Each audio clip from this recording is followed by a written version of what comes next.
I thought I'd come here and sit at my dining room table and share a story about a woman who was hopeless. Maybe some of you feel hopeless and hollow inside and empty and sad. Maybe this story might give you some hope. Maybe it will point you in a direction where you might find some hope. That's my hope. Scripture says that of all the things that remain that are most important is faith, hope, and love. So hope is right up there with love. Of course, the most important is love. But I love that hope is there too, because we all need hope in our hearts. We just do. And without it, a lot of us feel, what's the point? So here's a story of hope. There was a woman, she was a widow, back in ancient Jewish times when Jesus walked the earth. She was walking along beside a coffin. Her husband had already died, and now her son had too. So she was weeping. You can imagine she didn't have much hope.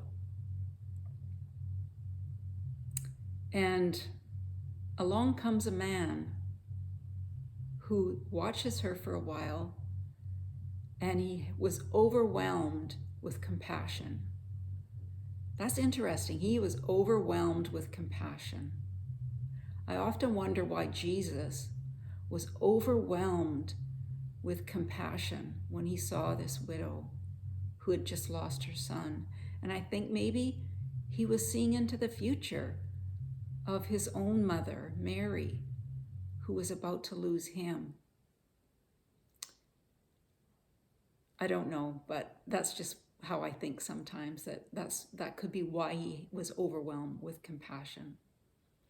So he went to the woman, he leaned over the coffin and touched it actually, and he asked that the man live. He demanded that the man live. And I'm sure at the time, complete silence. Nothing's moving. Nobody's moving. It's silent as they all gasp. What is going on here? This is earth-shattering what he is doing. It's earth-shattering that Jesus would spend any of his time to talk to a woman, to help her, or to perform a miracle for her. And that's what he did. The sun rose up. The sun didn't raise up, just raise up. He got so alive that immediately he started talking. Wow, you think he'd have some sort of rest period in between, but no, he's up and he's talking right away. I think that's wonderful. That's a real miracle. And then the woman, the widow, she didn't say anything. She hadn't said anything during the whole encounter with Jesus, which is interesting to me too. I don't have any wisdom on that, but she didn't say much. But she was given some hope back. And why? Because Jesus loved her. Jesus loved her. Faith, hope, and love. Right up there. So her hope is back and she's loved. She's loved.